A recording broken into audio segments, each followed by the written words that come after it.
Welcome to the class 10 students. This is the continuation part of the chapter heredity and common genetic diseases. In my last video I started with the dihybrid cross topic. I discussed what dihybrid cross is, and then I started with a problem or with one of the crosses that comes under this dihybrid cross. So I was doing this cross and I was at this stage F2 generation, finding out the gametes of the F2 generation. Here I told you that we are going to do the Punnett square in this way, where one side we are going to write the male gametes and on the other side we are going to write the female gametes, and all the gametes are same because we are doing self fertilization of them.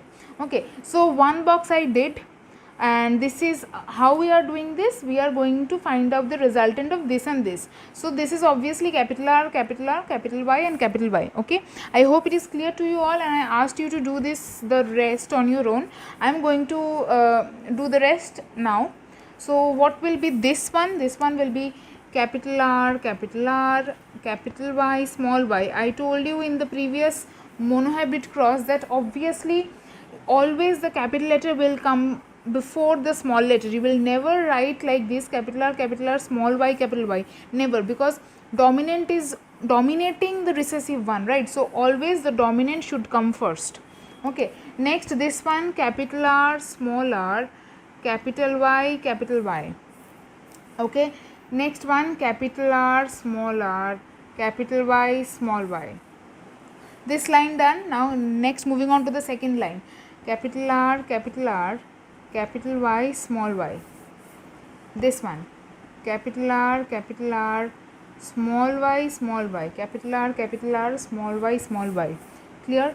Next moving on to this one, capital R, small r, capital Y, small y. Okay, last cell, capital R, small y.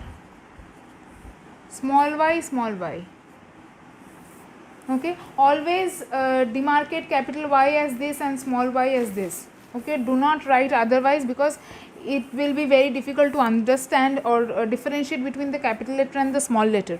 Okay, now moving on to the third row, capital R, small r,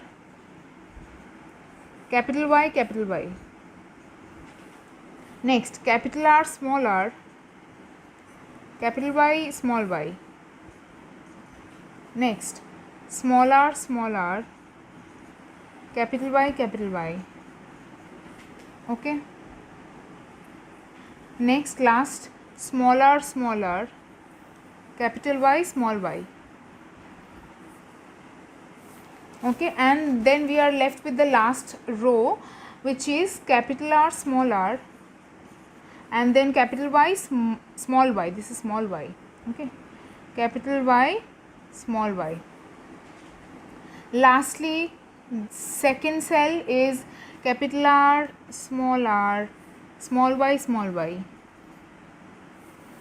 Okay, next this one small r, small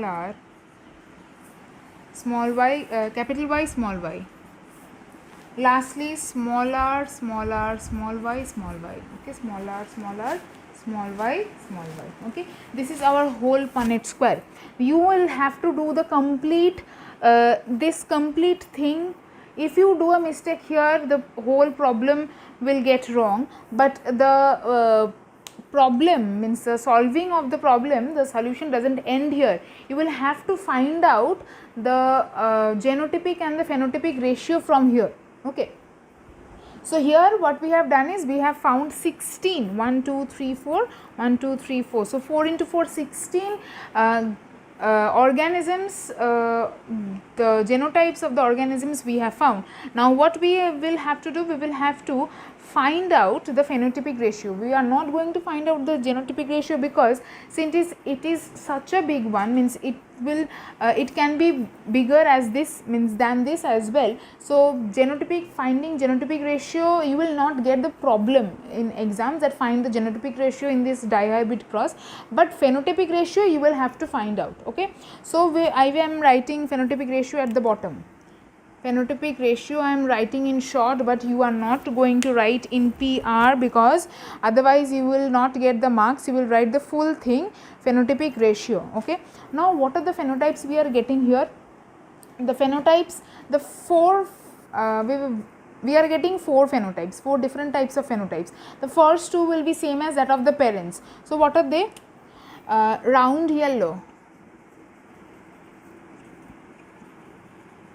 is to wrinkled, I am writing in short, wrinkled green is to, now we will just combine the other two, round green, round green is to yellow, wrinkled yellow, wrinkled yellow. Now we are going to find out how many of these gametes or these organisms are present here. So let's find out which ones are round yellow. So to find out round yellow, we must see that at least one capital R should be there, and we don't need to know which one is the, means what other type of R is there, and one capital Y should be there. So if one capital R is there, that means it is a round one, because R is dominant over small r, means round is dominant over wrinkled, and capital Y means yellow, yellow is dominant over green. So we don't need to bother about what other we are getting. Okay. So how many like this we are getting? 1, 2, 3, 4. All these 4 have at least one capital R and one capital I and one capital Y. Okay. So 4 here we are getting. What else? 5, 6, 7, 8, 9. None of the others have one capital R and one capital Y. So we are writing 9 here. Okay. 9. Okay. Now these are done. We are going to mark this. 1, 2, 3, 4, 5, 6, 7, 8, 9. These are, no, not this one, not this one. This is small y, this one. Okay. So next, when we are going to talk about wrinkled green, we are not going to count this. Okay. Wrinkled green means round is means wrinkled green means small r, small y, small y. Okay. Okay. So how many small r, small y? Only one. Okay. Next, this is also done. This one is also done. Next, round green. So round green means capital R, obviously one capital R will make that organism round, and round green means small y. Green means which is recessive, that is why small y. So which of these organisms have one capital R and two small y's? So let's find out. One capital R, two small y's, and one capital R, two small y's, and here also one capital R, two small y's. So 3. Okay. And we are left with wrinkled yellow. Wrinkled yellow, you can see here I have written here as wrinkled yellow. Okay. This one. So what are wrinkled yellow? Wrinkled yellow means wrinkled means small r, and yellow means capital Y, small y. Now capital Y and anything. Okay, we don't need to bother with it. So 2 small r's and 1 capital Y. So so which ones are left?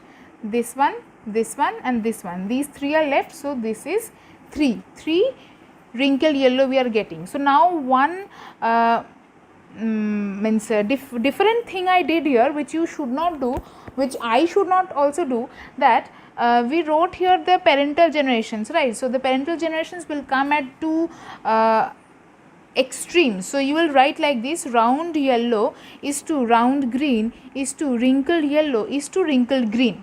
So the 2 parental phenotypes will come at the extremes, and thus we will get this ratio 9:3:3:1, because the ratio is not 9:1:3:3, it is 9:3:3:1. So to bring it like that, this wrinkled green should be written at the last. Okay. So I hope you have understood till this much. I will again discuss about it in the next video. Thank you.